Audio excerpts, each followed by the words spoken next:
Hi everybody, it's me, Raven from New York, speaking from Phoenix, Arizona. Um, wow, the screen on my phone is really dirty. I wonder if that's going to transpose onto the video or not. Um, oh no, I guess not because it's not on the lens. Alright, so I wanted to talk about why I don't make videos regularly. And it's because when I first came on these platforms, I was going to start a channel. Um, And the reason I didn't was because I figured my truth was not going to compete with a lot of stuff that was going on out here and that you guys were all being told. Um, and I just got frustrated, and I should have done it anyway, and I should have just said what I wanted to say on my channel, but I didn't.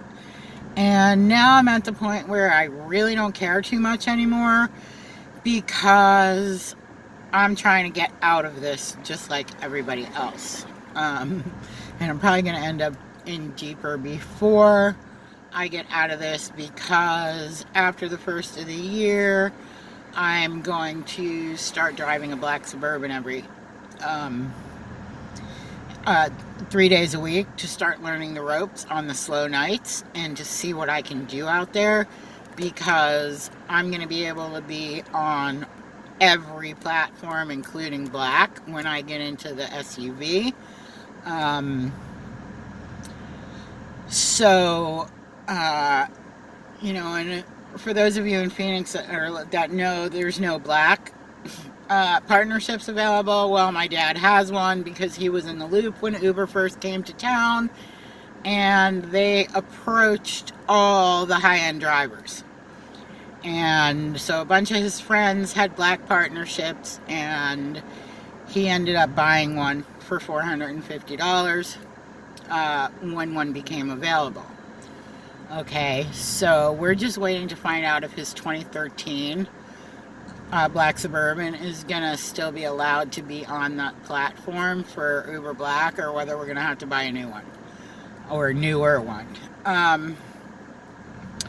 So anyway, I don't make videos all the time because I don't make videos unless I have something to say.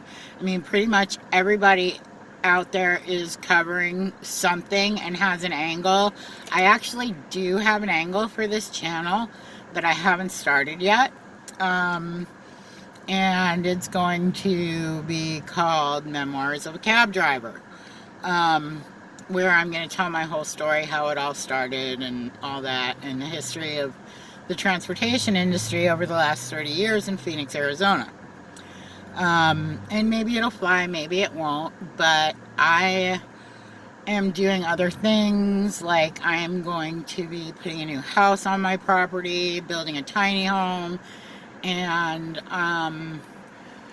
get everything so that I can do Airbnb and get a roommate or two, so I can start financing my horse property, which is not going to be in Phoenix. So yeah, unless I have something to say, I'm not going to make a video because I just don't feel like it. I'm not interested in working on finding content and planning content. Like I said, there are people out there that are doing it really well, and I just don't even want to try to compete with them. I don't want to take somebody else's angle. I want to have my own angle. So yeah, there's that. Okay, the other thing that I want to talk about is how I am going to address this issue with Uber and Lyft pulling out of the airport. Now, there's going to be a vote on it. There are enough people involved that are saying that it's a violation of a bill that was passed a few years ago here in Arizona, that no additional fees can be added on, no taxes for services can be added on. So I guess what they're going to do is the people that are looking at this right now and making a decision are going to determine whether it's actually a tax And the airport is arguing that it's not a tax, it's a quote-unquote rent for the use of the curb at the airport for us rideshare people. All right, so who knows what's going to happen. But, considering all the issues, I am starting to focus more on personals, and I am telling my dad, you need to give people your phone number, because he's somebody, he never did personals, and a lot of drivers do personals, but when you do personals, you have to be available 24/7. You have to answer your phone, okay? And if your guy that goes to the airport every other week, for 30 miles, calls you, to go run and get his wife down at the bar around the corner, you have to go and get her, or he will not call you back again.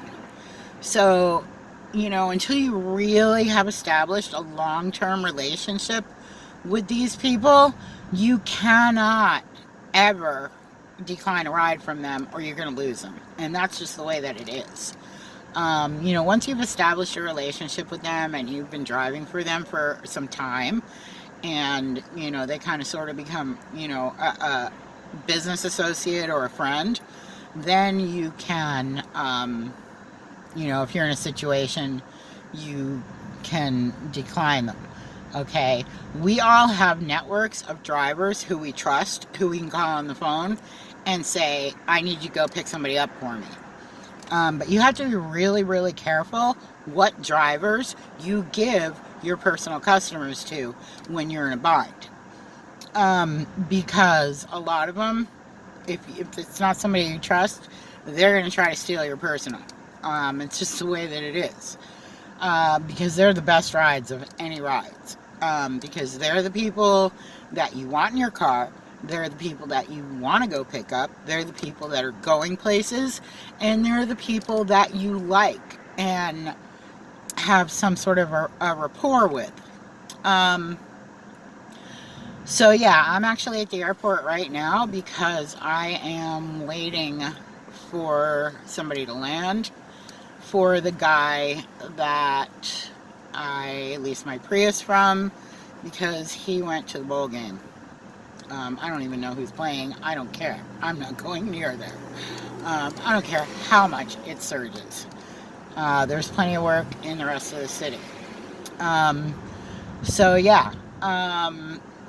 So you want to, when you get your own customers, you need to be aware of those things. But the thing is, screw Uber and Lyft, because if anything happens to your situation with them for whatever reason, you want to still have people calling you on the phone that you work with. Some drivers just, are perfectly happy to do regular local rides, like the lady that goes to the grocery store every Thursday at 2:15 or whatever time she goes. They'll do rides like within a certain distance of their home, so it can be convenient for their home, and they'll do it that way. Other drivers get the bigger rides. My friend who I lease from, he has had these customers for going on 20 years, a lot of them. And he's still getting new customers every day, and he's very picky. As a matter of fact, I hate doing them, because there are people that he connects with, not people that I connect with. But I do them anyway, because like the lowest ride is is basically $40, and it goes back up to my neighborhood or further north, which is a good place to be. That's a huge chunk off my lease. I don't even see the money most of the time. I mean, sometimes what we'll do is I'll run the card on his Square account. And, that's another thing. You can't always trust everyone. I've known this guy for 20 years. and he was my driving partner for a couple of years way back in the beginning. So I don't have to worry about anything with him. If I do a ride for him and I need to go into his accounts, I have all his passwords. There's not a problem. Or he'll just run the card and I'll take it off my lease. So it works out really good that way. So yeah, after the first of the year, I will be on a commercial insurance policy. Right now, I don't have my own. I am insured under his policy to pick up his people, but it's not like picking people up on the street. They're prearranged. They're considered livery customers. They're calling us on the phone. They're not going through an app. They never use Uber or Lyft, so on and so forth. I guess I'm getting glare for the sun. Anyway, so on this phone, I've only got 2 minutes of recording time left because I had to switch my phone numbers because this phone that I'm on now is always going on the blink, and I was having trouble with my app, so I switched the SIM cards in them, and the other phone that I use for my app now has the memory card, so I don't have a lot of space.